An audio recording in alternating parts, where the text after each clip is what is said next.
안녕하세요. 저는 지금은 50대가 된 고등학생 자녀를 둔 여자입니다.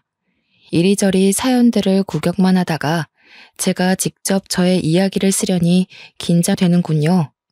제가 들려드릴 이야기는 누구에게나 있을 법한 일이고 과거 남아 선호 사상이 한참 만연했을 때의 이야기입니다. 제 이야기를 듣고 많이 공감해 주실 거라 믿고 사연을 올려봅니다. 혹시라도 분노가 치밀어 오른다고 해도 이미 다 지난 이야기이고 저도 제대로 복수를 했으니 끝까지 들어주시면 감사하겠습니다. 저는 정말 어릴 때부터 남아 선호 사상에 찌든 집안에서 태어나 딸이라는 이유 하나만으로 엄청난 차별을 받으며 살아왔습니다. 오죽하면 동네 어르신들이 보다 못해 어디서 주워온 애 아니냐고 할 정도로 지독하게 당하면서 살았습니다. 그 어린 나이에도 차별로 인해 눈칫밥만 엄청나게 먹었고 저도 모르게 세상을 그렇게 습득하게 되었죠. 얼마나 차별을 당했는지 아마 여기 사연을 보러 오신 분들은 상상도 못할 겁니다. 어머니는 저를 낳자마자 시댁에서 엄청난 멸시를 받았고 아들을 낳아오라는 성화에 못 이겨 몸조리도 제대로 못한 상태에서 제 남동생을 낳았습니다. 다행히 둘째가 아들인지라 어머니에 대한 대우 또한 달라졌다고 했습니다.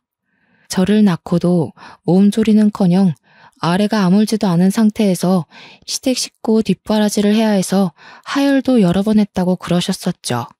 하지만 연년생인 아들을 낳고는 몸조리도 3개월간 극진하게 받고 그제서야 사람다운 대접을 받았다고 하셨었어요. 그러면서 저에게 늘 네가 고추를 달고 왔어야 내 인생이 더 폈을 텐데 하시면서 저를 못난 사람 취급을 하셨죠. 이름으로도 차별을 받았습니다. 저는 딸이라는 이유로 다음에 꼭 아들을 낳으라고 이름을 후남이라고 지었고 아들은 귀한 존재라고 귀남이라고 지었습니다. 제가 뭐 딸로 태어나고 싶어서 그랬겠습니까? 친할머니는 정말 엄청나게 차별을 하셨던 분이셨어요. 1살 차이밖에 나지 않는 7살 동생이 몸무게 25kg를 돌파할 때 초등학교에 입학한 저는 고작 16kg밖에 되지 않았습니다. 먹는 걸로 엄청나게 차별하셨거든요. 항상 뜨끈한 고기 반찬을 동생에게는 올려주시고 혹여라도 제가 한 개 집어먹을까 싶어 제 밥그릇은 나물 반찬, 김치 반찬 앞에다가만 두셨었죠. 같이 밥이라도 먹는 날에는 갈비뼈라도 한 개 얻어 양념이라도 쪽쪽 빨아먹을 수 있었습니다만 보통은 제 밥은 나중에 식구들이 식사를 마친 다음에야 주셨습니다. 저에게는 식구들이 도란도란 밥을 먹는 시간에 청소를 해라, 네 속옷을 빨아라 하며 일을 시키셨어요. 그때가 고작 제 나이 8살 때입니다. 저는 초중고 내내 자라면서 제 옷을 단 한 번도 사본 적이 없었습니다. 아니, 사주신 적이 없다고 해야 정답일까요? 사촌들이 안 입는 옷을 물려받거나 정 옷이 없으면 동네에 있는 헌옷 수거함 있죠? 거기서 제 사이즈에 맞는 옷을 찾아와서 빨아 입으라고 하셨습니다. 남동생은 그 어릴 때부터 스포츠 브랜드부터 시작해서 중상위급 브랜드 옷을 턱턱 사주셨죠. 저는 5일장에서나 살 수 있을 법한 고무 운동화를 신고 다니는 동안 동생은 나이키며 아디다스며 각종 브랜드 신발 신상이 나오면 막 사주셨고요. 오죽하면 제 동생이 저한테 누나라고 불러본 적이 없었습니다. 당연했죠. 가족 어르신들이 그렇게나 차별하는데 동생이 제가 누나로 보였을까요? 그냥 말 못하고 시키는 대로 하는 몸종 같아 보였겠죠. 이거 해라 저거 해라 동생의 깐깐함도 제가 다 뒤집었어야만 했습니다. 자칫하다가 동생을 울리는 날이라도 오면 정말 쌀이대로 메타작을 받아야만 했습니다. 밥만 축내는 망할년. 고추도 없이 태어나서는 뭘 저렇게 처먹기는 잘 처먹는지. 저는 말라붙은 찬밥 덩어리에 김치를 먹으면서도 저런 소리를 들어야 했습니다. 동생과 할머니 손을 붙잡고 슈퍼라도 가는 날에는 너무나도 곤욕스러웠습니다. 맛좋아 보이는 빵과 과일, 과자들이 즐비한데 제가 살 수 있는 물건은 단 한 개도 없었으니까 말입니다. 동생은 비싼 바나나를 턱턱 담고 과자들을 한아름 담아 할머니 방에 숨겨두고 거기서 몰래 하나씩 하나씩 까먹었죠. 저에게 단 한 개의 과자도 빼앗기지 않기 위해 그런 짓을 했었습니다. 저희 부모님도 똑같은 사람이었습니다. 아버지란 사람은 제게 아예 관심이 없었고 어머니란 사람은 저를 챙겼다간 자기도 매타작 받을 게 뻔하다면서 저를 멀리했죠. 어느 날은 깡마르고 볼품없이 해진 옷을 입고 다니는 제가 불쌍했는지 슈퍼집 할머니가 저만 몰래 부르시더라고요. 아가야, 우째 이리 불쌍하게 사노. 이거 내 몰래 줄 테니께는 들키지 말고 혼자 무라. 알았지? 슈퍼집 할머니는 제게 비싼 과자를 하나 손에 쥐어주셨어요. 그게 저에게 처음으로 베풀어진 친절이었다고 하시면 믿으시겠어요? 동네 사람들은 한마음 한뜻으로 제가 주서운에 갔다면서 저를 불쌍히 여기고 몰래 도움을 주시곤 했죠. 과자를 하나 받아온 저는 방에서 몰래 과자를 뜯어먹다가 동생에게 걸렸죠. 슈퍼집 할머니가 아무에게도 들키지 말고 혼자 먹으라고 했기 때문에 나눠 먹자는 동생에게 절대로 나눠줄 수 없다고 했고 잔뜩 성이 난 동생이 울면서 할머니에게 달려가 고자질을 했어요. 할머니는 성큼성큼 큰 발로 쫓아와 저를 혼내셨죠. 야, 이 도둑년아. 내가 너그 동생 먹으라고 사다 놓은 과자를 몰래 훔쳐간 것도 모자라서 동생이 나눠 먹자는데 그걸 안 주고 앉았나? 도둑년 아니에요. 슈퍼집 할머니가 저 먹으라고 주신 거예요. 그 짠순이 할매가 퍽이나 네 먹으라고 줬겠다. 지들 집 손주한테도 돈 내고 사 먹으라 하는 할매인데 네가 뭐 이쁘다고 니한테 그걸 주니? 진짜예요. 이거 아무도 주지 말고 저 혼자 먹으라고 줬단 말이에요. 엄마가 거짓말 치면 혼난다고 했지. 엄마는 동생과 할머니 편에 서서 오히려 나서서 저를 혼내셨죠. 그렇게 등짝을 얻어맞고 비싼 과자는 2개밖에 먹질 못하고 동생에게 빼앗겼습니다. 그날 저녁에 억울해서 밥도 못 먹고 시름시름하는 저에게 아버지란 사람은 도둑질은 나쁜 거라고 훈계를 하고 관심도 주지 않았죠. 저는 너무나도 서러웠습니다. 그렇게 유소년 시절을 버티고 버텼습니다. 어떻게든 대학은 다른 지방으로 가서 독립을 하겠다는 마음뿐이었죠. 그래도 공부는 꽤나 했기 때문에 서울에 있는 기숙사 학교도 노려볼 만하다고 생각했습니다. 하지만 그런 제 마음은 산산조각이 났죠. 수능을 치르고 온 날 예상외로 더 좋은 성적이 나와 원서를 쓰게 된 돈을 좀 보태달라고 부모님께 말씀드리니 기가 차다는 듯이 콧방귀를 끼셨습니다. 얘가 무슨 헛바람이 들어서 대학을 가겠다고 하는 거야? 니는 네 동생이 대학 갈 거 보고 뒷바라지할 준비를 해야지. 어디 지지배가 대학을 가서 공부를 하겠다고 돈을 달라 할 수가 있어? 네 원서 쓸 돈도 없으면서 어떻게 등록금 내고 생활비 쓰고 하려고. 저는 말문이 턱 막혔습니다. 대학을 가겠다는 생각 자체가 틀려먹은 거라면서 저에게 동네 근교 외진 고속도로 길 앞에 있는 공장에 취직을 하라고 하더군요. 거기는 늘 사람이 부족하다고 했다면서 여태까지 먹여주고 입혀주고 했으니 그 돈을 갚아야 하지 않겠느냐 했습니다. 너무 서운해하지 말거라. 자고로 아들이 기둥이고 아들이 우리 집안을 일으킬 운명이니까는 너는 그 뒷바라지 잘만 하면 된다. 네 동생이 잘 되고 나서 설마 네 모른 척 하겠나? 그리고 어차피 네 동생이 우리도 모시고 살고 할 낀데 당연히 동생이 잘 돼야 가정이 평안한 기라. 저는 그렇게 매일 아침 셔틀버스를 타고 공장으로 출퇴근을 해야 했습니다. 동창들은 대학에 가기도 했고 재수를 하기도 했고 담임 선생님은 저의 성적을 보시고는 대학 진학을 포기한 것을 너무나도 아쉬워하셨습니다. 저는 그날 담임 선생님을 붙잡고 엉엉 울어버리고 말았죠. 집안에서 차별을 받는 것도 서러운데 성적이 잘 나와도 배우고 싶은 공부를 더 못한다는 서름은 정말 감출 수 없었습니다. 담임 선생님 또한 미리 알았으면 어떻게든 대학에 보내려고 했을 텐데 미안하다고 제 손을 꼭 잡아주시더라고요. 가족들을 제외한 타인의 뜨뜻함이 정말 너무 벅차게 슬프더라고요. 저는 매일같이 공장에 다니면서 그 당시에 고작 80만 원을 벌었습니다. 요즘처럼 근로시간이 정해져 있지도 않고 최저임금이라는 것 자체가 없었기 때문에 80만 원이라는 돈도 크게 느껴졌죠. 첫 월급을 받자마자 당연하다는 듯 엄마가 돈을 내놓으라고 하더라고요.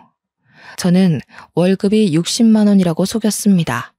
옆집 순이는 80만 원인가 90만 원인가 받는다던데 너는 왜 60만 원이고? 나는 이제 막 들어갔고 아직 고등학교도 졸업 못했다고 월급 많이 못 준대요. 어머나 이 사기꾼들 2월이면 졸업하는데 아직 해 안 바뀌었다고 졸업 안 했다고 돈을 덜 주나? 이리 가지고 와봐. 저는 그렇게 20만 원이라도 몰래 모을 수 있다는 것에 감사했습니다. 공장에서 일하는 동안 6개월마다 꼬박꼬박 월급을 올려주었지만 저는 계속해서 집에다가 월급이 60만 원이라고 속였어요. 제가 공장에서 일하는 4년 동안 제 남동생은 삼수를 했습니다. 어찌나 돌대가리인지 공부에는 전혀 소질이 없음을 저는 진즉 알아봤지만 그래도 사내가 대학은 나와야 한다면서 밑 빠진 독에 물 붓기 마냥 공부를 시키더군요. 밤마다 술에 취해서 오토바이나 타고 사고나 일으키는 문제한테 무슨 기대감이 있는 건지 모르겠지만 저 묵묵히 공장에서 제 할 일만 했습니다. 그래도 집에다가 꼬박꼬박 60만 원씩 가져다 주니 월급날에는 고기 반찬도 내어주고 하더라고요. 물론 제 입에 들어가는 고기를 빤히 보는 둥 저희 친할머니는 그것조차 아까워하셨지만요. 저는 몰래 만들어둔 통장의 잔고를 확인하면서 행복해했습니다. 매달 20만 원씩 모았던 돈이 월급이 오르면서 저금하는 돈이 점점 많아졌죠. 그 와중에 삼수하던 동생이 지방에 있는 전문대에 추가 합격으로 입학을 하게 되었다는 소식을 들었습니다. 등록금만 내면 들어갈 수 있을 법한 그런 학교였음에도 대학에 드디어 합격했다면서 가족들은 잔치가 열렸죠. 우리 귀남이가 대학을 저쪽 지방으로 가게 돼서 이제 집을 나가 살아야 하는데 후남이 니 모은 돈 좀 있다며? 제가 돈이 어딨어요. 월급 다 엄마 드리고 있는데. 뭐라는 거야 정말. 네 은행 가서 물어보니까는 매달 붓고 있는 적금 통장 있다 하던데. 내가 그거 금액도 다 확인하고 왔으니 얻는 통장 내놔라. 은행 가서 확인을 해봤다고요? 그래. 네 그거 벌써 2천만 원 넘게 모았던데. 딱 우리 귀남이 자취방 구할 돈으로 적당하더라 얘. 빨리 돈 내놔. 저는 그렇게 아무런 힘도 못 써보고 모아둔 적금까지 들켜 빼앗기고 말았습니다. 제 돈을 가져가면서도 친할머니는 제게 쌍욕을 퍼부었죠. 더러운 년이 뒷공무니로 돈을 숨기고 있었어. 은혜도 모르는 년. 지 동생 위에 써주는 걸 감사하게 생각해야지. 어디 돈을 들고 튀려고 저 망할 년. 아주 사고나 크게 한번 나서 뒤져버려도 시원치 않을 년. 저는 정말 서러워서 목이 턱 막혔습니다. 바보같이 악이라도 한번 써봤어야 했는데 그러지도 못하고 방에서 다음날 출근 준비를 해야만 했죠. 동생은 제게 놀리듯이 잘 쓸게 한마디 하고는 집을 구하러 다녀야겠다고 방은 원룸보단 투룸이 좋겠다고 신나서 떠들고 있었습니다.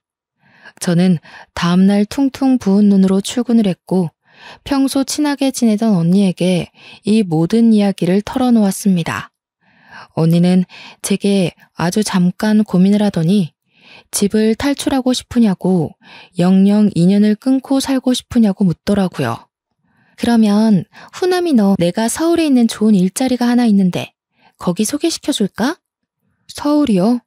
제가 갈 수 있을까요? 응, 거기 지금 대규모로 채용하고 있어서 아마 네 경력이면 붙고도 남을 거야. 대기업 공장이라서 일은 지금이랑 비슷한데 복지도 훨씬 좋고 월급도 2배 이상일걸?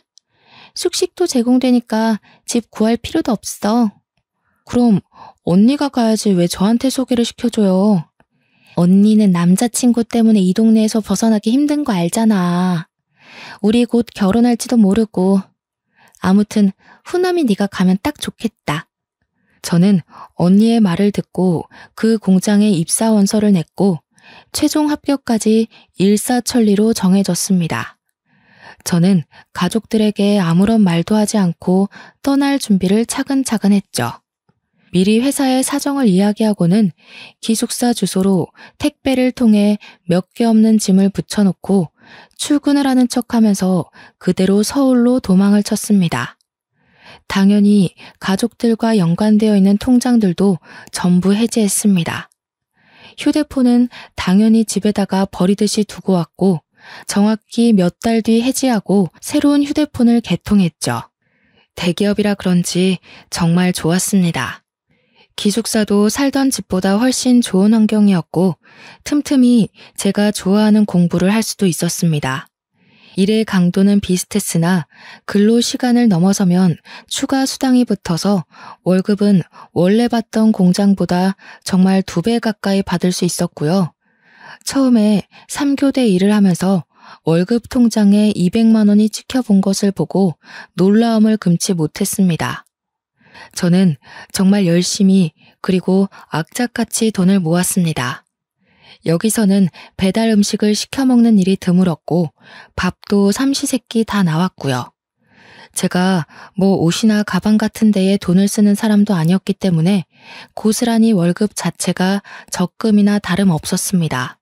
그러다가 공장에서 남자를 한 명 알게 되었습니다. 저와 같은 교대조 사람은 아니었고 그분은 관리직으로 입사를 해서 저처럼 단순 노동을 하는 것이 아닌 인사팀 쪽에서 사람들 관리하는 사람이었습니다. 훤칠한 키에 다부진 몸, 얼굴에 큰 흉터가 있어 조금 무섭게 생긴 사람이었지만 성격만큼은 온순한 사슴 같은 남자였죠. 알고 보니 남자는 꽤 유명했던 태권도 선수였더라고요.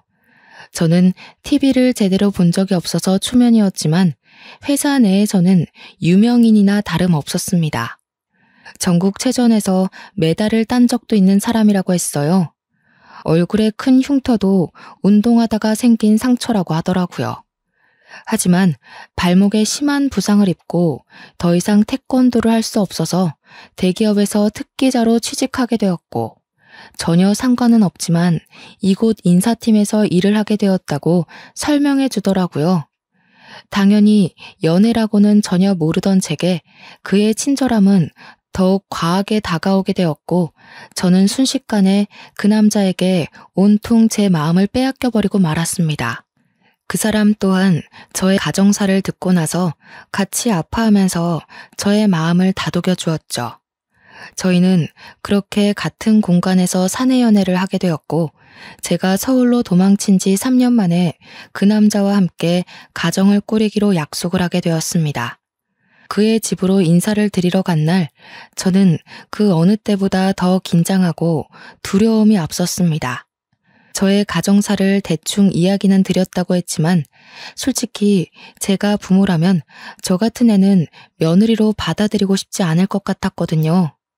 하지만 제 예상은 아주 산산조각이 났습니다. 제가 시댁에 발을 들이자마자 너무나도 잘 왔다면서 저를 반겨주는 시부모님 때문에 저는 제 의도와 전혀 상관없이 눈물을 펑펑 쏟고 말았거든요. 아가, 그동안 너무나도 고생 많았다. 세상에, 나도 어릴 때 줄줄이 동생들을 키우면서 힘들었었는데 우리 아가는 그런 차별로 얼마나 힘들었을까. 그런 건 흠이 아니라 세상을 꿋꿋하게 견뎌냈다는 휘장 같은 거지. 이제 우리 가족이 되면 내가 사돈댁에서 차별했던 것만큼 아가를 생각하고 살피면서 같이 맞춰갈 수 있도록 노력할게. 그렇게 말씀해 주시니 제가 눈물을 멈출 수가 없어요. 너무 감사합니다, 어머니. 저는 솔직히 반대하셔도 할 말이 없다고 생각했어요. 이렇게까지 환대를 해주시니 제가 어떻게 더 기쁠 수 있을지. 하지만 지금 제가 도망치듯 집을 떠난 터라 부모님께서는 제가 어디서 뭘 하는지 모르세요. 그렇게 차별을 받고 자랐으니 알리고 싶지 않은 게 당연하지. 우리는 그걸 흠으로 잡을 생각 없다. 아가가 하고 싶은 대로 하렴. 혼주석이야 비워두어도 전혀 부끄러울 거 없단다. 저는 시댁 식구들의 배려로 혼주석을 비운 채 결혼을 진행할 수 있었습니다. 저는 딱히 초대할 만한 친구들도 없어서 결혼식을 약소하게 진행하고 싶었지만 시아버지께서 워낙 사업을 크게 하시기도 하셨고 남편 손님들도 꽤 많아서 성대하게 치러졌어요. 그래서 저는 지금 회사에 취직할 수 있도록 도와준 고향 언니를 초대하였습니다. 오랜만에 연락이 닿은 언니는 너무나도 축하한다면서 저의 결혼식에 남편과 한달음에 달려왔습니다. 제가 그간 고생했던 것도 알고 있었기 때문에 눈물을 글썽이며 진심으로 저의 결혼식을 축하해 주었어요.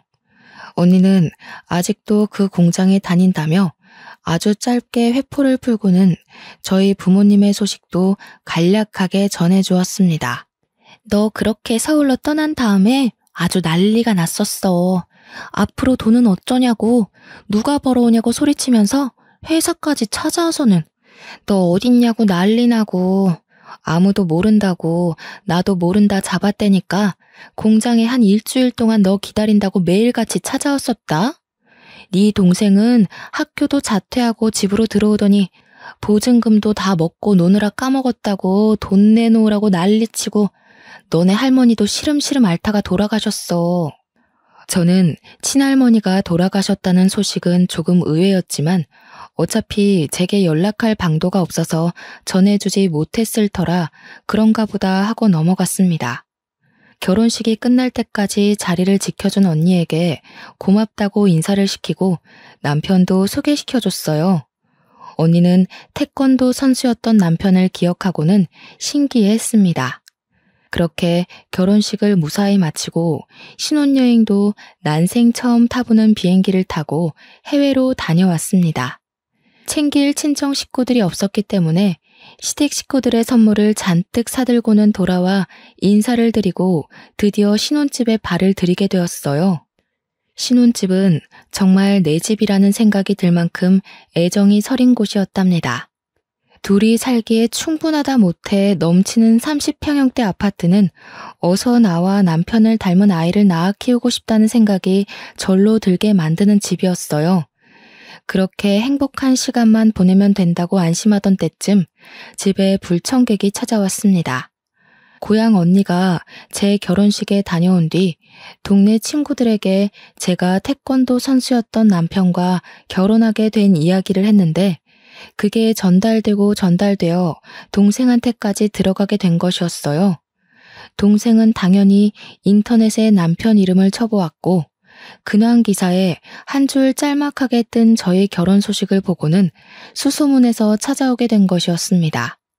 저는 집에 방문할 사람이 없어 누군지 몰라 문을 벌컥 열었다가 잔뜩 심술이 나 있는 엄마와 동생을 보고는 소스라치게 놀랐죠. 어릴 때 당했던 정신적으로 육체적으로 힘들었던 그 기억들이 떠오르면서 저는 현관 앞에서 굳어버렸어요. 당당하게 저를 밀치고 들어와 저희 집을 쑥 둘러보는데 저녁을 같이 준비하던 남편이 무슨 일인가 싶어 현관으로 오던 중 저희 엄마와 남동생과 딱 마주쳤습니다. 집도 좋은데 얻었네. 망하려니 네 동생 버리고 가서 악착같이 벌어다가 이런 집을 샀어? 너 그렇게 도망간 다음에 네 동생이고 우리 가족이고 얼마나 힘들었는지 알아? 키워준 은혜도 모르는 년이 도망가더라도 매달 생활비는 보내야 할 거 아니야? 제가 그 정도 했으면 됐죠. 뭘 더 바라시는 건지 모르겠네요. 제가 모아둔 돈 싹 털어서 동생 자취방까지 얻어줘 놓고 제가 뭘 어쨌다고 여기까지 찾아와서 이러세요? 이제 나도 늙고 힘에 부쳐서 딸이 해주는 밥 얻어먹고 살아야겠다. 여기 집에 방도 많은데 우리 방 하나 내어주면 아주 살기 좋겠어. 아, 그래. 자네가 내 딸과 결혼한 그 누구라고? 이름이 뭐랬지? 인사가 늦었습니다. 김동민입니다. 그래, 김서방. 자네도 그러는 거 아닐세? 집이 기우는 집안이라 해도 그렇지. 결혼할 때 당연한 수순으로 해와야 하는 게 있는데 쏠랑 내 딸만 데려가면 끝인가? 앞으로라도 우리한테 효도한다고 생각하고 같이 살면 되겠구만. 더는 못 듣겠으니 이만 나가주세요. 안 나가면 경찰에 신고할 거예요. 진짜 듣다. 서울에 아파트 가진 게 유세라고 거참 빡빡하게 군다. 가족들이 올라왔으면 하다못해 갈비라도 대접해야지. 누나가 그렇게 못되게 구니까 가족들이 누나를 안 챙긴 거야. 알어? 저는 정말 화가 머리끝까지 차올라서 견딜 수가 없었습니다.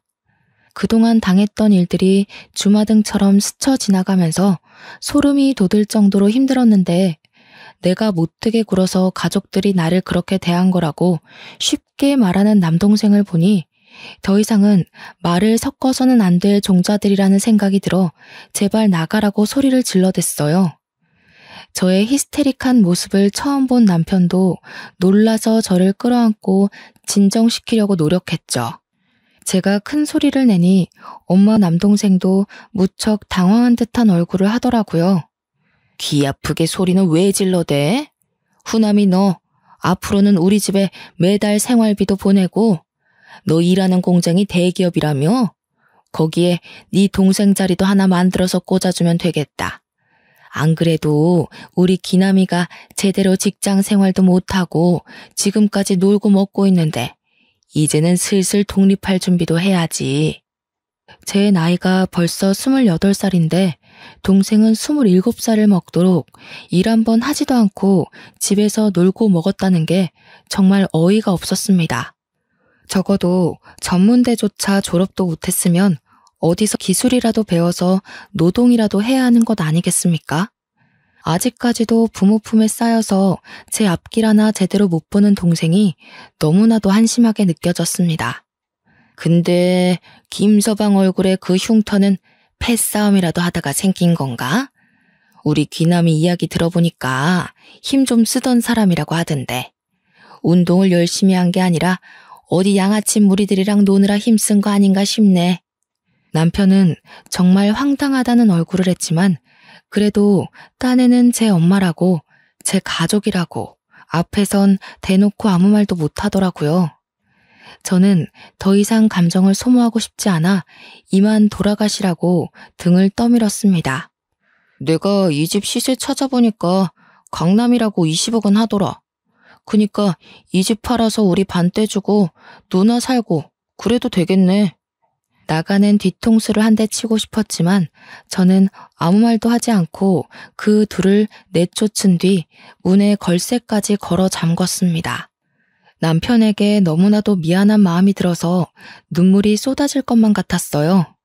그런 제 마음을 누구보다 잘 아는 남편이 저를 꼭 안아주면서 다독여줬습니다. 고생 많았겠다. 너무 힘들었겠다 하면서 저를 토닥여주는 손길에 눈물을 펑펑 쏟아냈습니다. 당연히 이 이야기는 시댁에도 흘러가게 되었고 시부모님은 저보다 더 분노하셔서 다음에는 꼭 경찰을 부르라고 하셨습니다. 하지만 그 행복도 정말 잠시였습니다. 집 현관문 앞에서 주구장창 저를 기다리고 있는 거머리 같은 가족들의 얼굴을 보면 고된 일을 끝내고 집으로 돌아가는 가벼운 발걸음이 갑자기 무거워지곤 했습니다. 제게 당당히 저녁밥을 내놓으라고 요구하는 그 뻔뻔함에 치가 떨렸고 저는 첫날 이후로 절대 집에 발을 들이지 못하게 온몸으로 막아섰습니다. 결국 엄마는 제게 바라던 것이 있었는지 이야기 좀 하자고 저를 붙잡더군요. 이 아빠가 이제 늙어서 돈도 못 벌어오고 귀남이는 아직 할 줄 아는 게 없어서 취직도 안 되니까 우리 귀한 아들 쫄쫄 굶어 죽을 수는 없으니 뭐라도 배워야 먹고 살 텐데 말이야. 그러니까 네가 누나로서 좀 도와주고 해야 되지 않겠니? 그래서요? 저희 회사는 제가 취직시켜주세요 한다고 취직할 수 있는 회사가 아니에요. 당연히 저도 면접을 보고 들어온 거고 귀남이도 취직하려면 취업 준비를 해야죠. 무작정 이럴 게 아니라요. 그래, 그 취직 준비. 그거 하려니까 돈이 좀 필요하다. 돈 좀 다오. 저는 취업 준비를 하는데 무슨 돈이 필요한지는 모르겠지만 매일같이 찾아오는 스트레스를 겪는 것보다 차라리 돈을 쥐어주는 게 편할 것 같았습니다. 저도 결혼하느라 돈 다 써서 돈 없어요. 하지만 이 돈을 마지막으로 앞으로 저와의 인연을 끊겠다고 약속하시면 어떻게든 마련해 볼게요. 나도 너같이 은혜도 모르고 가족도 모른 척하는 망할년이랑 인연을 이어가고 싶은 생각 없다. 3천만 원 정도만 해와. 3만 원이 이 집 개 이름인 줄 아는 저희 엄마에게 알겠다고 약속을 했습니다. 돈 3천으로 더 이상 안 보고 살 수 있다면 오히려 그 돈이 아깝지 않을 정도였거든요. 저는 다음날 바로 은행에 가서 적금 통장을 깨고 그 돈을 모두 엄마에게 송금을 했습니다. 그러자 매일같이 아파트 입구에서 기다리던 그 지긋지긋한 가족들이 보이지 않더라고요. 하지만 그것도 아주 잠시였죠. 열흘쯤 지나니 이번엔 아빠가 찾아왔더라고요. 네 엄마한테는 3천 주고 왜 나한테는 아무것도 안 줘? 너네 할매가 너 딸인 거 알고 지우라고 난리를 치는 거 내가 막아서 네가 태어난 거다. 알어? 나 아주 은혜도 모르고 지 어미만 챙기는 꼬라지하고는. 나한테도 3천만 원 줘. 정말 저는 아빠와 이렇게 긴 대화를 나눠본 기억이 없었습니다. 살면서 제일 오랜 시간 나눈 대화가 돈 달라는 이야기라니 제 삶이 얼마나 척척했겠습니까? 그날 저녁 저는 엄마에게 3천만 원을 송금한 이야기, 아빠가 찾아온 이야기를 남편에게 했습니다. 남편은 아주 진지하게 고민을 하더니 제게 말했어요. 내가 우리 후남씨 자존심 상할까봐, 그리고 또 가족들 이야기라 어떻게 전달하는 게 좋을지 모르겠어서 입을 다물고 있었는데, 아무리 그래도 딸한테 그렇게 나쁜 말을 뱉는 건 난 부모의 자격이 없다고 생각해. 그러니까 여보만 괜찮다면 이 집은 전세 놓고 여보가 스트레스 그만 받을 때까지 우리 부모님과 합가를 하는 건 어떨까? 저는 단번에 좋다고 했습니다. 시댁 식구들은 나의 가족 같은 느낌이 있었기 때문이었어요.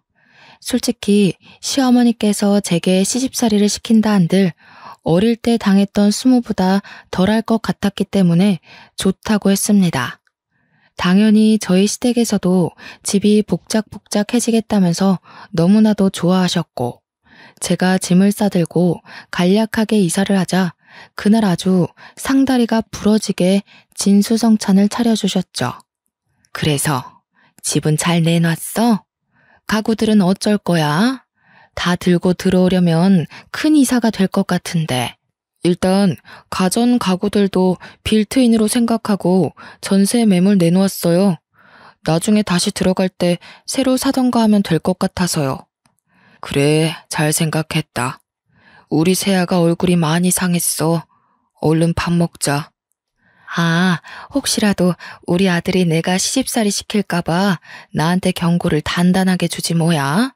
그래서 나도 조심하려고.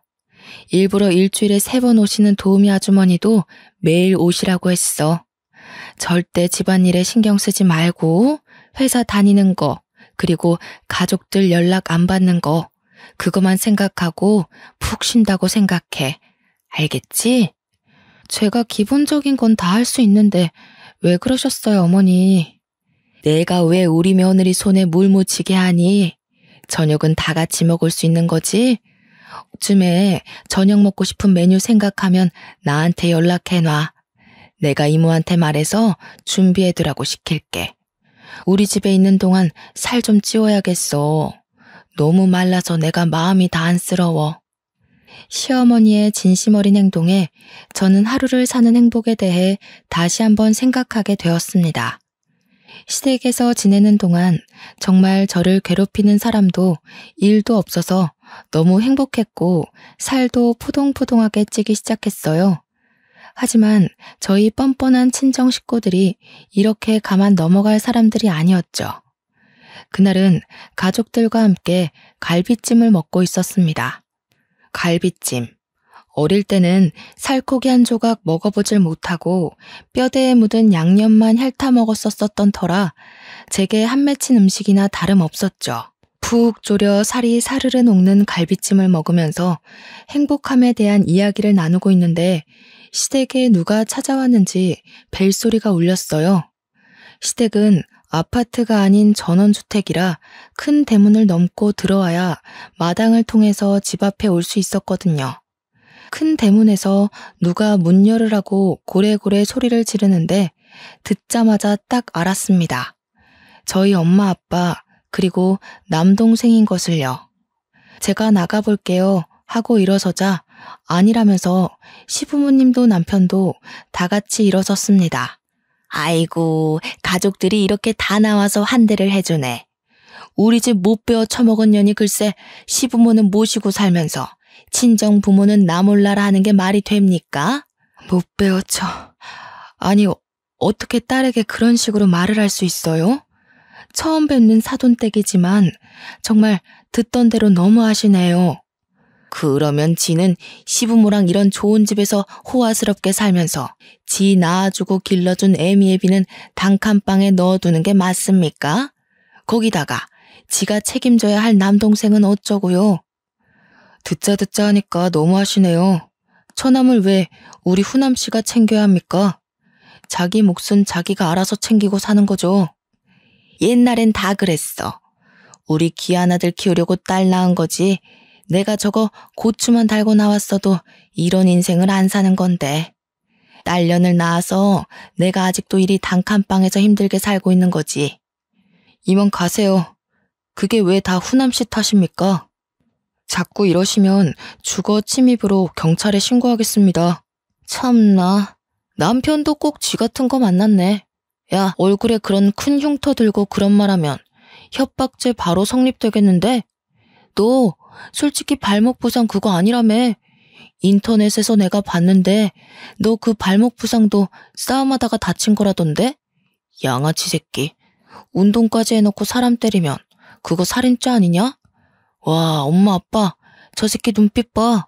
한 대 치겠다 아주. 동생은 남편이 평소 시달리고 있던 악플을 봤는지 루머 가득한 내용을 면전 앞에서 뱉고 있었습니다. 참다 못한 시모가 경찰을 부르려고 하는데 남편이 동생의 멱살을 확 잡아채서 올리더라고요. 시부가 폭력은 안 된다고 말리려는데 이미 눈이 돌아간 남편이 힘으로 동생을 들어올리자 친정 부모님도 난리가 났습니다. 태권도를 그리 오래 하고 아직도 운동을 취미 삼아 하는 남편의 힘을 맨날 술이나 먹고 게임이나 하는 동생이 어떻게 이기겠어요? 발이 땅에서 떨어지자 캑캑거리면서 침을 흘리는 남동생에게 남편이 크게 경고를 했습니다. 2번 다신 우리 집 앞에 나타날 생각도 하지 말고 돈 달라고 찾아오지도 마. 그리고 말이라는 거 그렇게 함부로 뱉으라고 있는 거 아니야. 알겠어? 내가 우리 후남씨 상처받는 거 옆에서 보면서 참고 참았는데 뚫린 입이라고 그렇게 짓거리고 다니면 너 진짜 뒤진다. 친정 부모님도 남동생 눈이 뒤집어 까지면서 캑캑거리니 2번 다신 찾아오지 않겠다고 우리의 놔주라며 소리를 쳤어요. 그 꼴이 제법 웃기고 하찮아서 저는 가만히 지켜보고 있었죠. 내가 잘못했네. 우리가 2번 다신 돈 달라고도 안 하고 나타나지도 않을 테니 우리의 놔줘. 그래 김서방, 가족끼리 이러는 거 아닐세. 우리가 하란 대로 할 테니 우리 귀남이 죽겠어. 내팽겨치듯 멱살을 풀어주니 바닥에 철푸덕 자빠지는 꼴이 우스워서 저는 웃고 말았습니다. 기침을 크게 몇 번 한 동생은 호흡을 크게 하면서 벌벌 떨더라고요. 살면서 그런 취급을 받아본 적이 없으니 꽤나 놀랐을 겁니다. 뒷공문이 빠지게 돌아서는 3명의 모습을 보니 속이 참 시원하더라고요. 시아버지는 한 번만 더 찾아오면 경찰을 부를 거라고 뒤통수에 대고 소리를 쳤고, 시어머니는 제 손을 꼭 잡아주었습니다. 남편은 저보고 식어버린 갈비찜을 어쩌냐며 매일 다시 먹자고 아무렇지 않게 이야기하더라고요. 참 든든했어요. 그렇게 저희는 시댁에서 전세 기간이 끝날 때까지 2년을 지냈고, 그 이후에 다시 저희 둘만의 보금자리로 돌아왔습니다. 시간이 흐르고 흘러 제 나이가 30 중반에 다다르자 시댁에서도 슬슬 아이를 기다리는 눈치더라고요. 그래서 저희는 이제 아이를 낳자는 계획을 세우고, 저는 10년을 넘게 다닌 회사도 퇴직을 하기로 마음먹었습니다. 하지만 행복함이 오래 지속되면 그만큼 불안함도 따르는 법이었죠. 근 5년 만에 다시 친정엄마가 제 앞에 나타나더라고요. 저는 치가 떨려서 상종도 하고 싶지 않았습니다. 저에게 남편은 어디 갔느냐고 넌지시 물어보는 게 낌새가 조금 이상해서 왜 그러시냐 반문을 했습니다. 우리 귀남이가 그 간암이라서 간이식을 받아야 한다고 하는데. 저는 아주 기가 막혔습니다. 정신 못 차린 동생이 매일같이 술 처먹고 게임만 하고 담배만 피우다가 간암에 걸리고 만 것입니다. 간암에 걸린 동생을 위해 친정 가족들 모두 검사를 했지만 유일하게 일치했던 아버지는 몸이 이미 노쇠하여 이식을 할 수 없다고 하더라고요. 결국 저에게까지 간이식을 위해 찾아온 것이었습니다. 저는 절대 이식 못 해줍니다. 이제 아이도 가질 예정이고 귀남이가 제 인생에 그렇게 중요한 사람도 아니고요. 분명 제 남편이 2번 다신 찾아오지 말라고 했는데 아직도 그 말이 우스운 건지, 저한테 그동안 했던 걸 생각하면 제게 간이식을 해달라고 할 수 없을 텐데요. 그래도 하나뿐인 네 동생이다. 우리 집안을 먹여 살리고 일으켜 세울 기둥인데 이렇게 허무하게 보낼 수 없지 않니? 검사해서 이식 좀 해다오. 우리 기남이 없으면 내가 어떻게 사니? 내 인생의 전부인데. 그러길래 애초에 술, 담배도 못하게 하고 밖에 나가서 일을 하게 바른 길로 엄마가 인도를 했어야죠. 애를 오냐오냐 키우니 결국엔 이런 몹쓸 병도 걸리는 거 아니겠어요? 그 뒤로도 몇 번이나 저를 찾아왔고, 이 사실을 알게 된 남편이 결국 경찰에 저희 친정 부모님을 신고했습니다. 시아버지 또한 제 의견을 물어보시더니 제가 강력한 처벌을 원하자 변호사를 바로 선임해 주셨고요. 시어머니께서도 집에 찾아오는 게 불편하시면 언제든 시댁으로 들어오라고 말씀해 주셨어요. 결국 제게 생떼를 부리며 난동을 치던 저희 엄마 아빠는 남편이 신고한 경찰에게 붙잡혀갔고, 경찰서에서 저는 정확한 처리를 요구했습니다. 결국 소송까지는 가지 못했지만 유능한 변호사님 덕분에 접근금지 신청은 가능했어요. 세상에 핏줄이라고 꼭 제 모든 걸 희생해야 하는 건 아니에요. 저한테 간이라도 맡겨놓으셨어요? 어릴 때부터 겪었던 그 서름이 커서도 얼마나 크게 작용하는지, 이게 다 인과응보입니다. 귀남이가 죽던 말던 저랑은 상관없으니 알아서들 하시고 2번 다신 제 앞에 나타나지 마세요. 네가 누나가 돼서 간 하나 못 주는 게 말이니? 네가 다 귀남이를 위해 희생을 해야. 사돈이라고 부르고 싶지도 않지만 안 싸더니 그런 식으로 여태 우리 며느리를 대했으니 우리 며느리가 그 가족을 위해 뭐라도 하나 하고 싶겠습니까? 검은 머리 짐승이라고 사람이 어떻게 자기 배에 10달을 품어 낳은 자식에게 이런 소리를 아무렇지 않게 할 수 있습니까? 2번 다신 우리 며느리, 우리 가족 눈앞에 띄지 마시죠. 그 뒤로도 접근금지 명령을 어기고 몇 번이나 저를 찾아와 화도 내고 애원도 하고 울면서 난리를 쳤지만 저는 끄덕하지 않았습니다. 결국에 귀남이는 간암이 전이되고 급속도로 진행되는 바람에 1년도 채 버티지 못하고 죽었다고 하더라고요. 그렇게 제 것이 아닌 것까지 욕심을 내고 살더니 저보다 더 많은 걸 누리지 못하고 떠났네요. 저는 그 일이 있고 나서 바로 아이를 임신했습니다. 제가 임신을 하고 배가 산 만큼 부풀어 오르자 저를 몰래 지켜보고 있던 친정엄마가 뻔뻔하게 나타나기도 했었네요.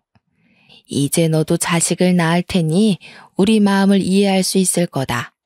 귀남이도 그렇게 떠나고 자식은 너 하나밖에 없는데 너라도 이제 우리 모시고 살아야 하지 않겠니? 그래야 너도 나중에 자식 보기 부끄럽지 않고 후회도 하지 않을 거다. 당장 썩 꺼지세요. 지금도 접근 금지 명령 유효한 거 아시죠? 제가 지금 바로 경찰에 신고하면 그 나이에 유치장 신세 질 수도 있습니다. 남편이 나타나서 험악한 표정으로 말을 하자 친정엄마는 뒤도 안 돌아보고 도망을 갔습니다. 저렇게 나약하고 비열하고 강한 사람 앞에선 아무 말도 못하는 종자였다니. 그런 사람에게 그 오랜 시간 괴롭힘을 당하고 살았다고 생각하니 너무나도 한탄스러웠습니다.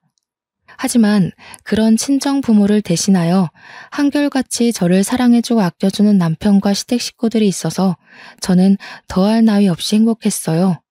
저는 아주 순산을 했고 그렇게 낳은 아이가 벌써 고등학교에 진학했습니다. 그 이후로 친정 부모님이 어떻게 사는 뭘 하고 사는지 소식은 전혀 들리지 않네요. 오히려 다행이라고 생각합니다. 나이가 들고 나니 그들의 행동이 이해는 가지 않지만 불행하게 사는지 불행한 마음은 조금 들거든요. 하지만 제 곁을 지켜준 가족들 덕에 마음을 다잡고 하루하루 감사하게 살고 있습니다. 제 사연이 어떠셨나요? 속이 조금 후련하신가요? 저는 지금 너무나도 행복하답니다. 지금까지 제 이야기 들어주시고 공감해 주셔서 감사합니다. 모두 행복한 하루 보내세요.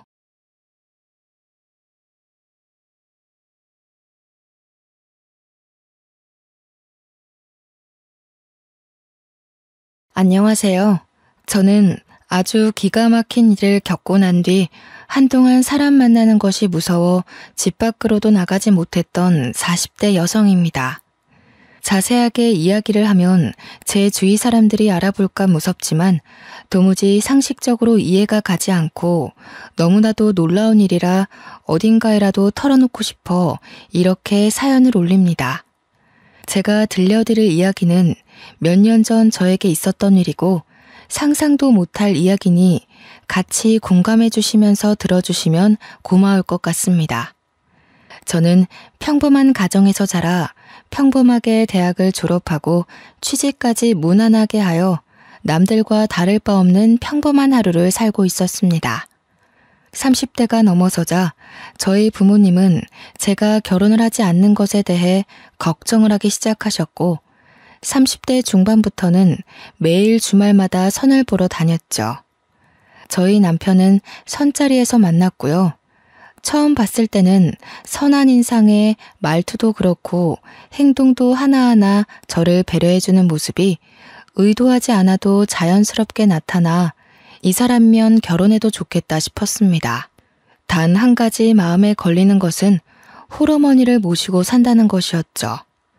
아무래도 어딜 가나 고부간의 갈등에 대한 주제는 늘 불타오르지 않겠습니까? 그래서 저는 그 부분이 매우 걱정되어 이 남자와는 결혼을 하지 못하겠다 싶었습니다.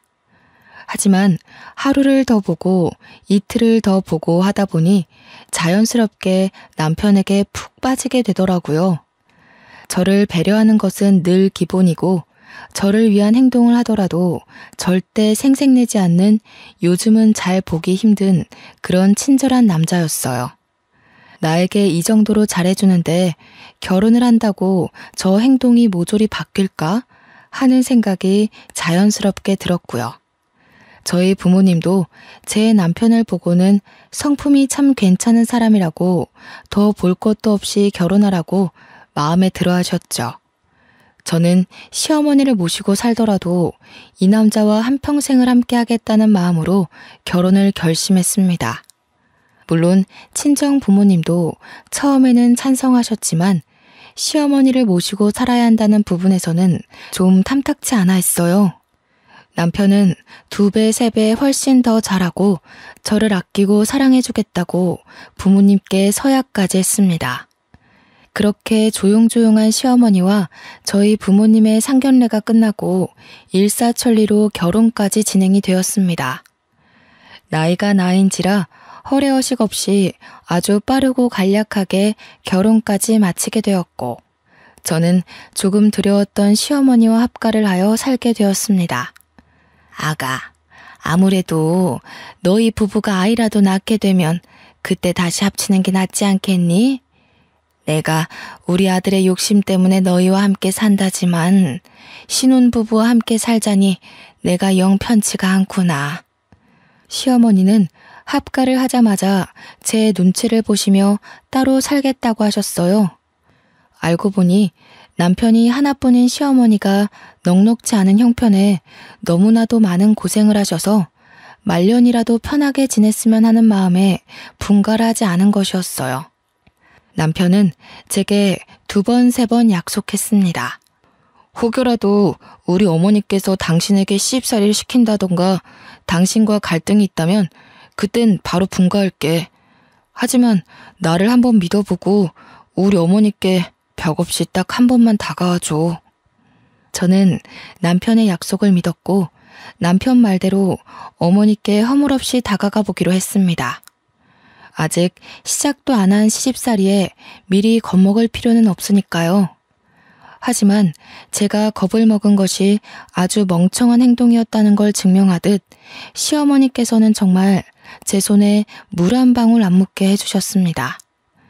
저나 남편이나 둘 다 맞벌이였기 때문에 점심은 밖에서 먹는다고 쳐도 저녁만큼은 꼭 집에서 먹기로 약속하였는데 항상 퇴근하고 오면 진수성찬이 차려져 있었어요.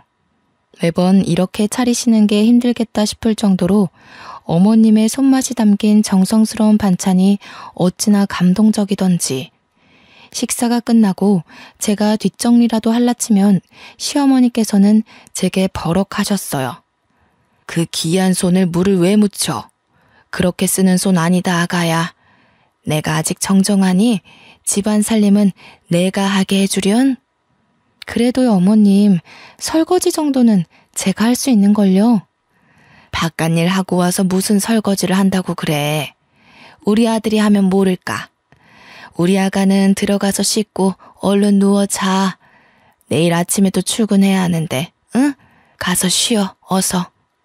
저는 어안이 벙벙할 정도로 공주님 대접을 받았습니다. 저희 친정에서도 저를 이렇게까지 대접해주지 않았었는데 말이에요. 남편은 저에게 오히려 어머님과 같이 사는 게 불편할 수 있는데 내색 한 번 안 해주고 고맙다면서 저를 더 아끼고 사랑해 주었습니다. 저는 이 모자의 사랑과 친절, 그리고 배려까지 한 몸에 받으면서 몸둘 바를 모를 정도로 행복한 하루하루를 보내고 있었어요. 저희 친정에서도 시댁 잘 만났다며 저희 집으로 시어머니 몸보신하시라고 각종 좋은 재료들을 보내주시고 시어머니는 그 재료들로 제게 사내 진미를 맛보게 해주시고요.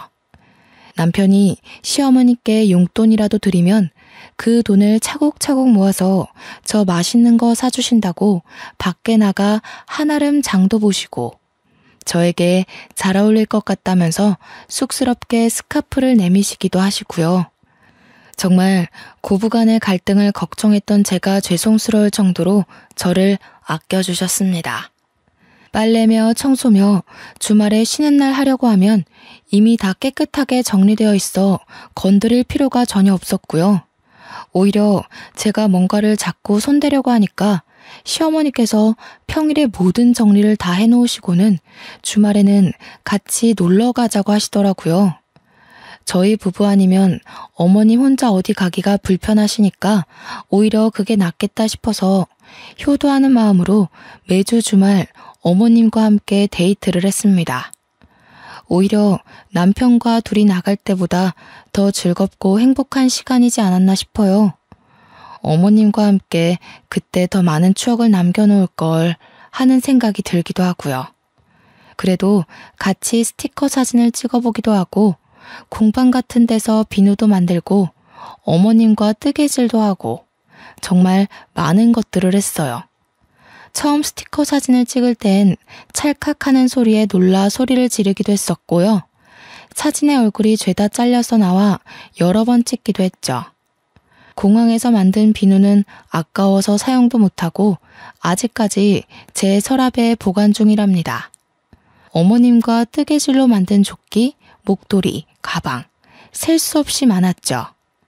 정말 큰 사진관에서 우리 셋이 함께 찍은 사진은 큰 액자로 뽑아서 거실에 걸어두었고 어느 날은 손과 발을 본떠 금속 액자를 만들어주는 체험도 했습니다. 어머님은 늘 즐거워하셨고 그런 어머님을 보면서 저는 마음이 뭉클해지기도 하고 더 잘해야겠다는 마음이 들기도 했어요. 주위에서는 주말마다 시어머니 모시고 나가는 게 힘들지 않느냐고 물어보기도 했는데 저는 너무 즐거워서 금요일만 되면 주말에 뭘 할까 검색하느라 정신이 없었습니다. 손도장, 발도장, 액자를 만들고 온 날 어머님께서 또 용돈으로 드린 돈으로 제게 작은 귀걸이를 선물해 주셨어요. 어머님, 자꾸 제 선물 사지 마시고 우리 어머님 거 사셔요. 맛난 거 드시고 싶으시면 말도 해주시고 가지고 싶은 거 저도 선물해 드리고 싶어요. 아가가 이렇게 나 데리고 놀러 다니는 것만으로도 충분한데 용돈 줘봐야 생활비 쓰는 건 너네 카드로 사용하고 내가 보험료 내는 거 말고 어디 돈 쓸 데가 있겠니? 어머님께 용돈을 드리면 일부는 꼬깃꼬깃 어딘가에 모아두셨다가 남편도 아닌 저를 위한 선물을 사주시곤 했는데 용돈의 대부분은 보험료 지불로 사용하고 계셨어요. 처음에는 무슨 보험이 13개나 있어서 너무 놀라 보험 사기라도 당한 건 아닌지 걱정을 하기도 했습니다. 알고 보니 어머님께서 보장 내역을 하나하나 살펴보시고 가입하신 거였어요. 내가 늘 입버릇처럼 말하지만 내가 죽으면 건물이라도 하나 상속해줘야 우리 자식들이 편한데 내가 가진 게 없어서 나 혼자의 몸으로 아들 하나 키워보니 돈이 얼마나 중요한지 뼛속까지 새겨지더라 아가야. 내가 죽어서 큰 돈이라도 남겨줘야 속이 시원하니 절대 내 보험만큼은 해지 말고 냅두거라. 시어머니의 마음이 너무나도 짠해 저는 절대 보험만큼은 건드리지 않기로 했죠. 그래도 남편과 결혼하고 나서 맞벌이로 차곡차곡 내 집 마련을 위한 저축도 하고 비상금도 모으고 어머님께 용돈을 드리는 부분이 전혀 부담되지 않은 선이었기에 괜찮았습니다. 직장 생활이라는 게 늘 고정급이 들어오니 어찌 보면 사업보다 훨씬 낫지 않겠어요? 안정적인 수업이 있다는 게 우리 가정에겐 참 행복이었습니다. 제가 딱 2개 저희 시어머니와 살면서 불편했던 게 있다면 첫째는 알레르기 때문에 회를 전혀 드시지 못한다는 것. 저는 어릴 때부터 횟집 사장님과 결혼할 거라고 외쳤던 날생선 킬러였는데 어머님께서 알러지가 있어 날생선을 전혀 드실 수 없었습니다. 그래서 회사에서 점심때 초밥이나 회덮밥 정도 먹는 걸로 제 마음을 달래야 했죠. 결혼하고 딱 2번 남편이 어머님께 말씀드려 코스 요리로 회 요리를 먹으러 갔었네요. 그때도 어찌나 죄송하던지 어머님께 우동이나 덮밥 같은 다른 요리라도 드시면 되니까 같이 가자 했는데 둘이 데이트하라고 보내주시더라고요. 커피를 사서 집으로 돌아오는데도 마음이 편치 않았던 터라 제가 그냥 회를 덜 먹는 걸로 결심했죠. 내가 얼마나 놀랐었는지. 그날이 군대 복귀하는 날이었거든. 그전까진 우리 형편이 좋지 못해서 회를 먹으러 간다는 생각을 못했던 거지. 내가 군대 선임이랑 한번 횟집 가서 광어회를 먹었는데 너무 맛이 좋은 거야. 그래서 휴가 나가면 어머님을 꼭 모시고 가야겠다 다짐을 해서 어머니와 함께 횟집에 간 거지. 자기 많이 놀랐겠네. 갑자기 어머님 알레르기 증상이 올라와서. 하필이면 복귀하는 날 점심에 그런 거였어. 같이 회를 먹고 있는데 어머니가 갑자기 목을 막 긁으면서 숨이 안 쉬어진다고 하시는 거야. 119 부르고 나는 복귀 시간 코앞이라 발 동동 구르고. 근데 우리 엄마가 쓰러지셨는데 어떡해. 영창 가도 어쩔 수 없다 하면서 병원으로 달려가 어머님 곁을 지켰지. 그래서 군대는 어떻게 됐어? 나중에 생각이 났지. 병원에서 부대로 전화를 걸었지. 부대는 다 뒤집어졌다는 거야. 내가 탈영한 줄 알고. 나 잡으러 헌병 출동한다 그러고. 다행히 어머님 아픈 거랑 다 병원 기록으로 증명이 되어서 호되게 혼나고 몰래 덮어주셨어. 남편은 그 뒤로도 회가 싫다고 했지만 또 저를 위해서는 같이 자리를 지켜주며 잘 먹어주었습니다. 이런 배려를 보여주는 내 사랑스러운 가족들을 어떻게 싫어할 수 있을까요? 저도 마음이 활짝 열리자 어머님도 저를 더 아끼고 사랑해 주셨죠. 하지만 또 한 가지 어머님에겐 절대 남이 건드려서는 안 되는 것이 있었습니다. 그게 제가 불편했던 두 번째 이유인데요. 바로 애착 이불이 없으면 잠을 못 주무신다는 것이었습니다. 아가야, 내 이불 못 봤니? 그거 너무 때 같아서 빨래하려고 세탁기에 넣어뒀어요. 안 된다. 그거 절대 빠는 거 아니야. 아가, 제발 내가 부탁했잖니. 다른 건 몰라도 내 이불만큼은 절대 건드리면 안 된다고 내가 그렇게 말을 했는데. 죄송해요, 어머님. 제가 깨끗하게 빨아드리려고 잘해보려고 한 건데. 다른 건 다 가져가도 좋고 버려도 좋은데 저 이불만큼은 절대 건드리면 안 된다. 알겠어? 저거는 내가 죽어서도 나랑 같이 묻어줘야 하는 내 귀중품이야. 저는 어머님의 화내는 모습을 처음 봐서 너무 놀라웠고 마음이 쿵 내려앉는 것 같았죠. 생전 저에게 화 한 번 낸 적 없던 어머님이셨는데 애착 이불과 관련해서는 항상 저에게 히스테릭한 모습을 보여주셨어요. 여행을 갈 때는 당연하고 어딜 가더라도 잠이 들 땐 꼭 애착 이불을 늘 품에 지니고 계셨습니다. 저는 솔직히 너무 너덜너덜하고 꼬질꼬질한 더러운 애착 이불을 깨끗하게 한번 삶기라도 했으면 했지만 제가 이런 소리를 하면 어머님께서 버럭하셨기 때문에 결국 포기했어요. 아가야, 내가 늙어서 그런지 아주 머리털이 몽땅 다 빠지려나 보다. 내 이불에도 머리카락이 얼마나 붙던지. 이러다가 대머리 되면 어쩌지? 어머님, 제가 탈모 샴푸라도 하나 가져다 놓을게요. 저는 어머님께서 이불에 머리카락이 붙는다고 하셔서 애착 이불에다가 돌돌이라도 돌려 머리카락만 정리를 해드려야겠다 싶었습니다. 어머님 이불을 가져와 열심히 머리카락을 정리하고 있는데 어머님께서 불같이 달려와 이불을 빼앗더라고요. 저는 조금 황당하기도 하고 너무나도 서운한 마음이 들었죠. 어머니, 빨래하려던 거 아니고 그냥 붙어있는 머리카락만 정리해드리려고 했어요. 아가, 마음은 잘 알겠는데 내가 이불이 없으면 불안해서 그래. 내가 정리할 테니 내 이불에는 신경 쓰지 말거라. 알겠지? 저는 그 뒤로 눈에 보여도 이불에는 신경 안 쓰기로 굳게 다짐했죠. 죽어서도 꼭 같이 묻어달라고 하시는데 제가 뭘 더 어떻게 할 수 있겠어요? 그렇게 서로의 불편함은 건드리지 않고 하루하루를 살다 보니 너무나도 감사하게 저에게 새 생명이 찾아왔습니다. 같이 산부인과에 가서 아가의 첫 심장 소리를 들었을 때 남편과 시어머니는 눈물을 줄줄 흘릴 정도로 감동을 했죠. 우리 아가가 이렇게 효도를 하는구나. 새 생명이라니. 나에게 손주가 찾아오다니. 우리 아가 절대로 몸 조심해야 되니까 앞으로는 집에서도 누워만 있거라. 응? 그래. 회사도 휴직을 하던지 그만두던지 하자. 우리 그래도 모아둔 돈도 꽤 있고 내가 이번에 승진도해서 월급도 올랐으니 당신은 태어날 우리 아이 생각하면서 태교만 해. 저는 만삭이 될 때까지 일을 할 생각이었지만 가족들의 만류로 어쩔 수 없이 휴직계를 내게 되었습니다. 너무 일찍부터 육아휴직을 쓰는 것이 아닌가 싶긴 했지만 10년 가까이 다닌 회사였기 때문에 사장님께서도 저를 많이 배려해 주셨어요. 정말 평소에도 집에서 하는 일이 없었는데 임신하고 나니 더 할 일이 없어지더라고요.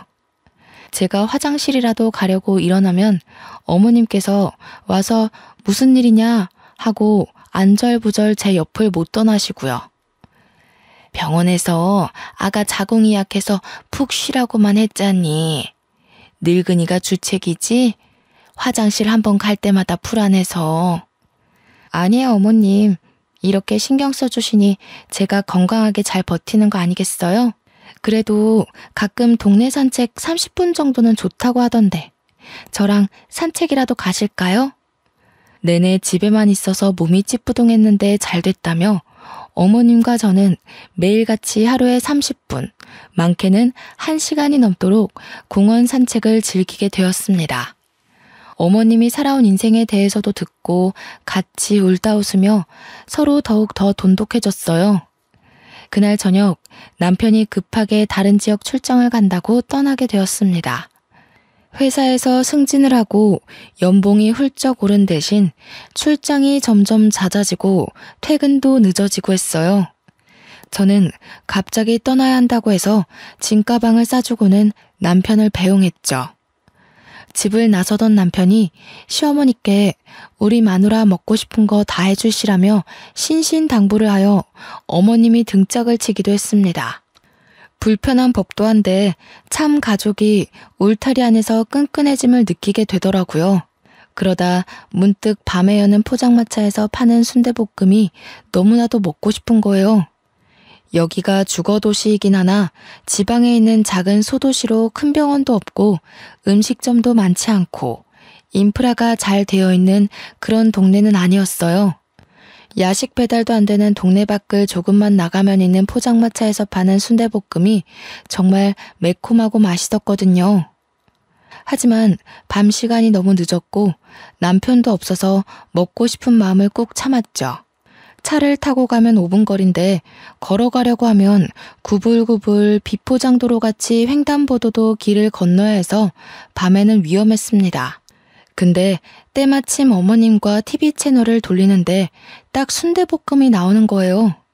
너무 먹고 싶은 마음에 맛있겠다 하고 말로 뱉어버리고 말았죠.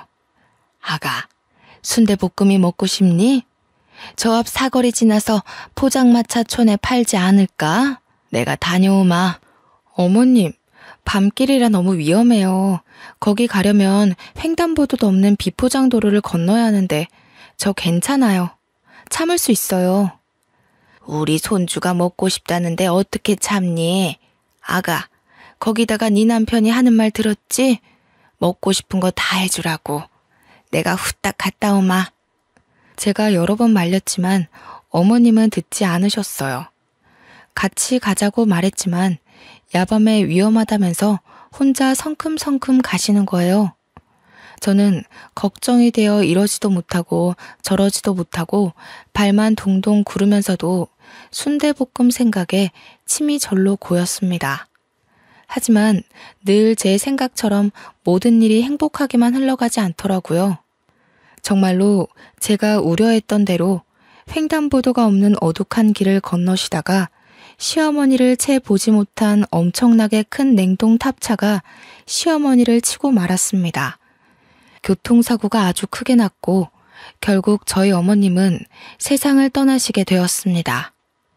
처음 응급실에서 전화를 받았을 때 저는 아무것도 하지 못하고 멍하니 거실에 서 있었어요.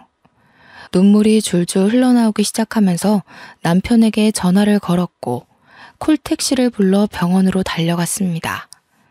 처참한 모습으로 시신이 되어버린 어머님을 보면서 제 몸에 뭐가 묻는지도 모른 채 어머님을 끌어안고 엉엉 울었습니다.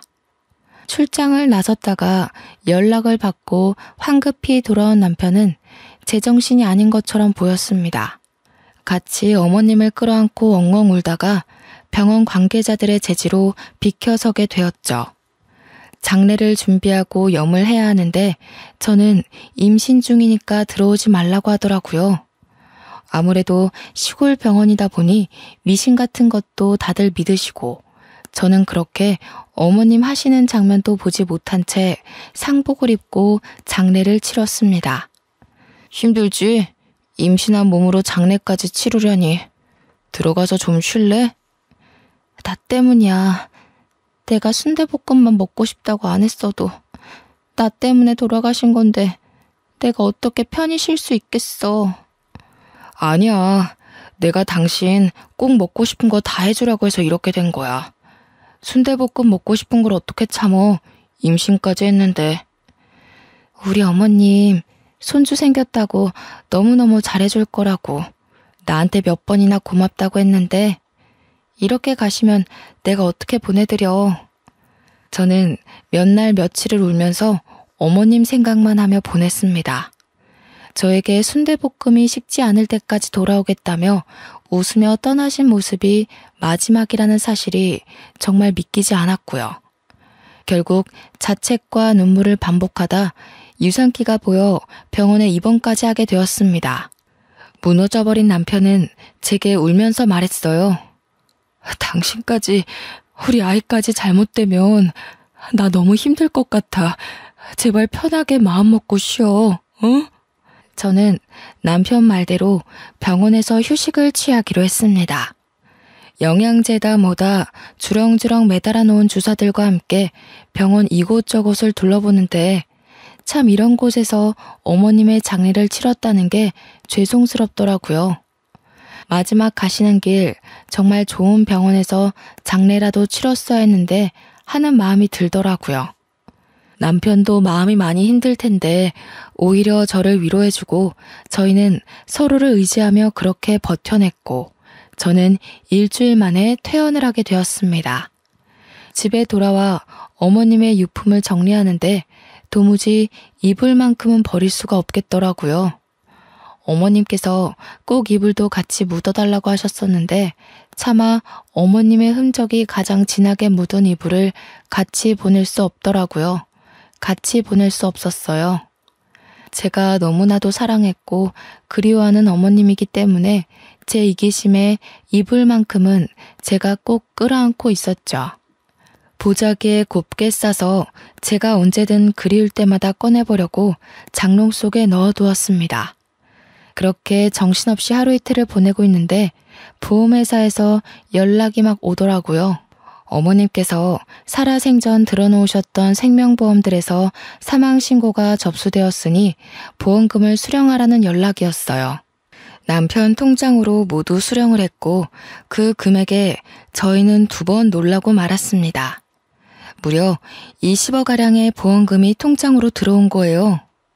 생전에 건물 한 채에 못 물려주고 미안하다고 몇 번이나 제 손을 잡고 쓴웃음을 짓던 어머니께서 보험금을 이렇게 남겨주시다니 저는 또 한 번 눈물을 터뜨렸죠.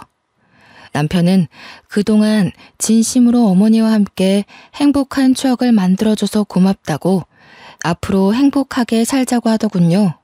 저희는 그렇게 새로운 출발을 결심했습니다. 하지만 그것도 잠깐이었어요. 아주 충격적인 일이 그 이후에 발생했습니다. 제가 임신 4개월에 접어들 무렵이었습니다. 집에 갑자기 누군가 찾아왔어요.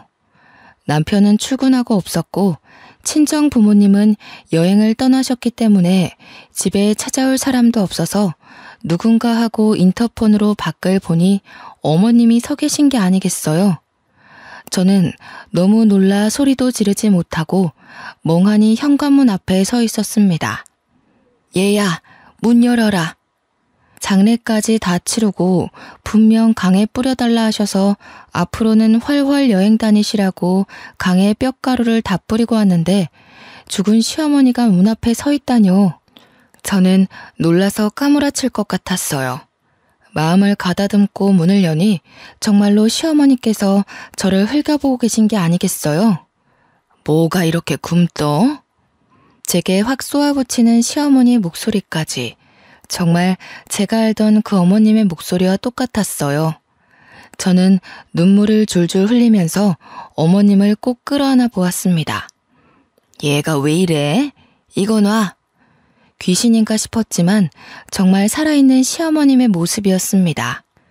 행색이 조금 꼬질꼬질하긴 했지만 어디서 어떻게 돌아오신 건지 분명 사고당하여 병원에 사망 선고를 받았을 때도 제가 옆에 있었는데 말이죠. 아니 어머니, 이게 어떻게 된 일이에요. 분명 제가 장례까지 다 치렀는데. 얘가 내가 살아 돌아왔으면 감사합니다. 앞으로 잘하겠습니다 해야지 어디 말을 붙여? 그럼 내가 뭐 무덤에서 살아 돌아왔을까봐? 사고당해서 죽은 게 내가 확실해? 나 이렇게 살아있잖아.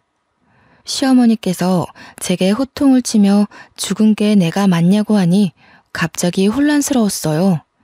분명 제가 시체로 시어머니를 뵙긴 했지만 시신이 차에 심하게 깔려 훼손된 상태였고 저도 시어머니의 말을 들으니 제가 본 게 진짜가 맞는지 의심이 들었고요.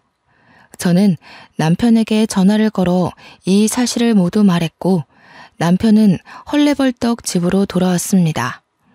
시어머니와 똑같은 얼굴, 똑같은 목소리를 듣고 남편도 오열을 했고 저희는 시어머니의 말대로 시신을 착각해서 시어머니인 줄 알고 장례를 치렀다고 생각했어요.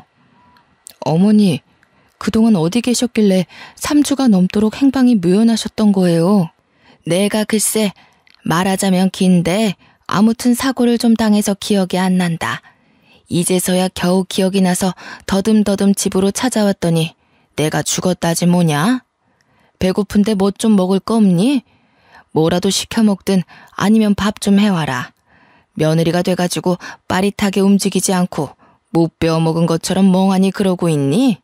제게 단 한 번도 싫은 소리를 한 적 없던 어머니께서 그런 말을 하시니 조금 놀라웠지만 사고를 당해 기억을 단편적으로 잃으셨다고 하시니 저도 별 의심 없이 밥을 차렸습니다.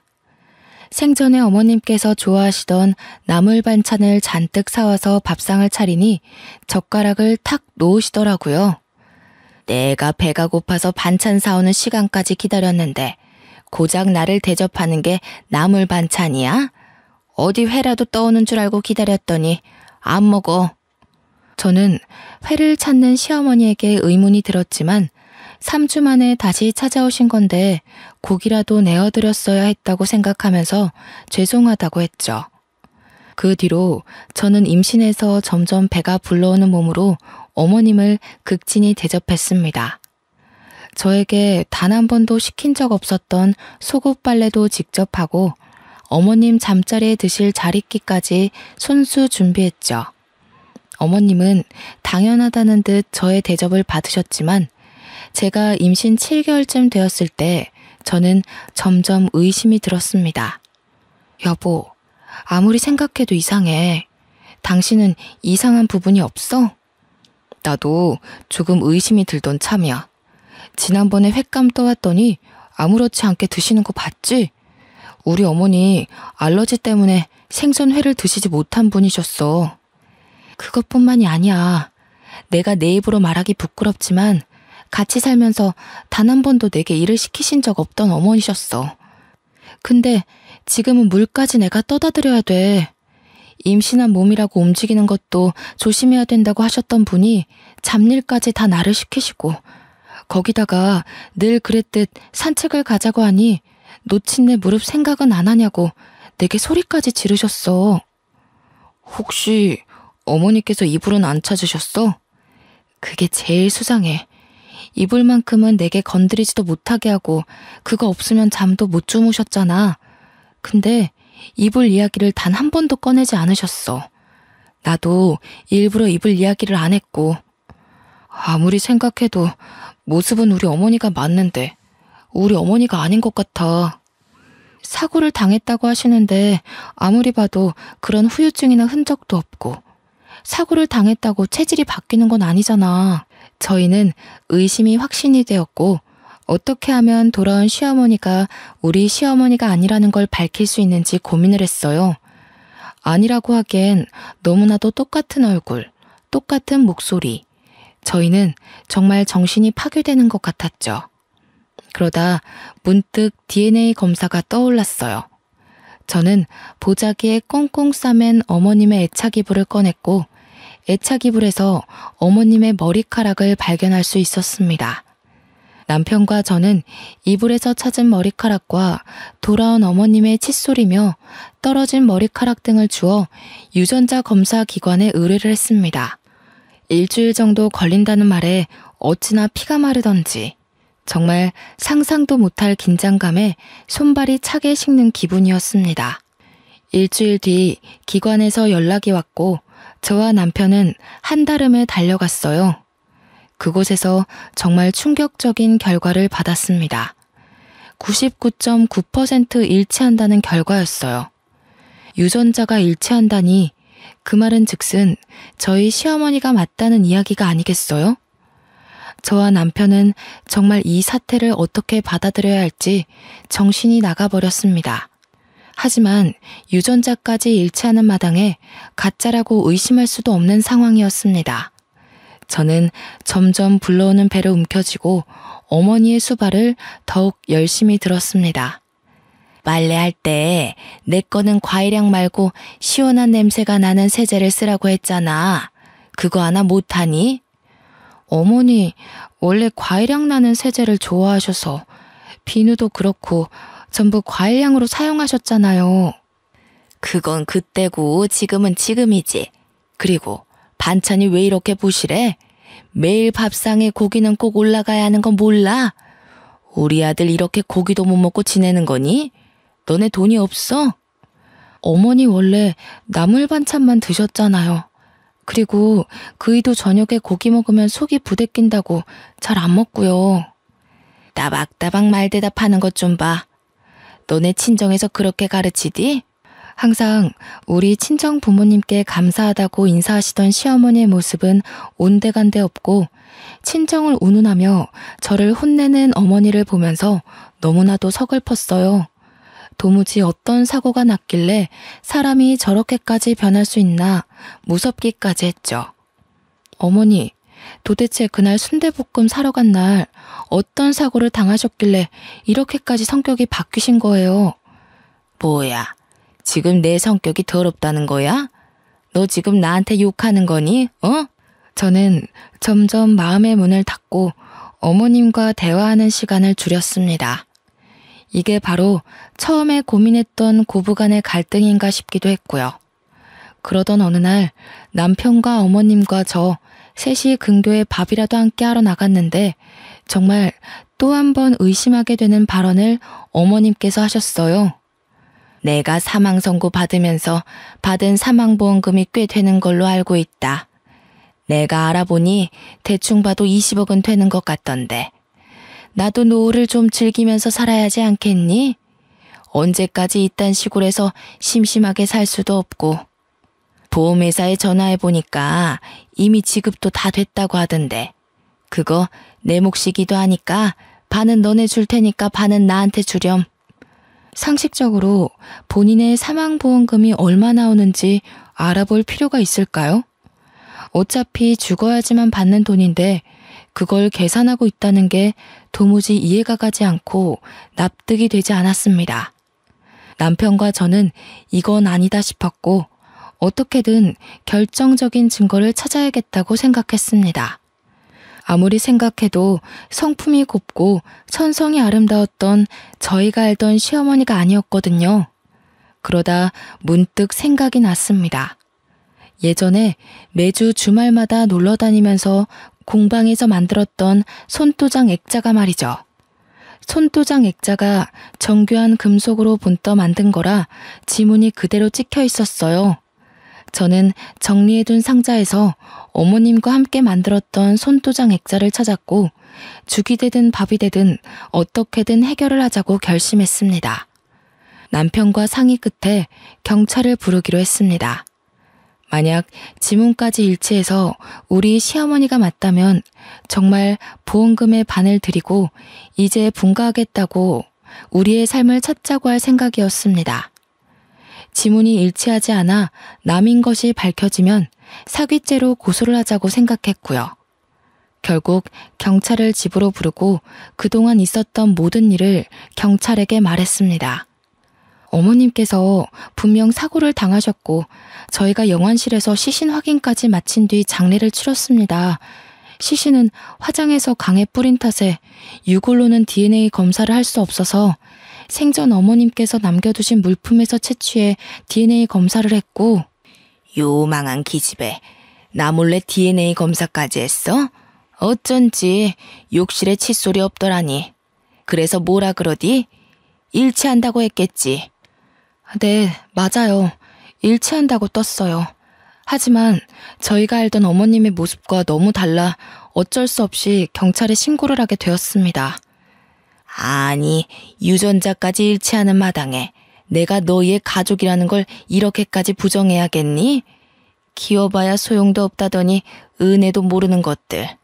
어떻게 이 늙은 노모에게 이런 짓까지 하는지. 지금 말씀하시는 걸로만 추론하자면 이분이 결국 본인들 시어머니가 맞다는 이야기 아닙니까? 그래서 지문 검사를 해보려고요. 지문까지 일치하는지 알고 싶어서요. 저는 손도장을 경찰에게 넘겼고 경찰은 이 사건 자체가 아주 의문이 남는 부분이니만큼 지문 검사를 하겠다고 했습니다. 시어머니께서는 조금 당황한 듯 싶었어요. 배은망덕하게 이렇게까지 해야겠어? 앞으로라도 잘 모시고 행복하게 살자 하면 될 것을. 경찰서로 가지 않으려고 버팅기시다가 결국 경찰에게서 협조 요청을 받자 마지못해 경찰서로 가셨고 그곳에서 지문 채취가 이루어졌습니다. 그리고 모든 사건의 전말을 알게 되었습니다. 지금 지문이 일치하지 않는 것으로 판명되고 있습니다. 자세한 건 저분을 더 조사해봐야 할 것 같으니 내일 다시 연락드리겠습니다. 지문이 일치하지 않는다는 이야기였어요. 저희는 망치로 세게 얻어맞은 것 같은 충격을 받았고 일단 집으로 돌아가라는 경찰의 말에 남편과 함께 집으로 돌아왔습니다. 다음날 경찰에게서 모든 조사가 끝났다고 연락이 왔고 저와 남편은 한달음에 경찰서로 갔습니다. 시모의 행세를 하던 시모와 똑 닮은 사람은 유치장에 갇혀 있었고 저희를 노려보면서 고래고래 소리를 지르고 욕을 했습니다. 배은망덕한 것들! 거참 조용히 하시고요. 저희가 조사를 마친 결과 저 유치장에 계신 분은 가족분들의 시어머니가 아니라 돌아가신 분의 쌍둥이 언니로 밝혀졌습니다. 쌍둥이 언니요? 저는 어머니께 단 한 번도 쌍둥이 언니가 있다는 말을 들어본 적이 없습니다. 그도 그럴 것이 쌍둥이라 태어나자마자 언니분은 친척 집으로 입양을 갔던 걸로 기록이 되어 있습니다. 일란성 쌍둥이라 유전자까지 일치했지만 쌍둥이더라도 지문은 다르게 나오거든요.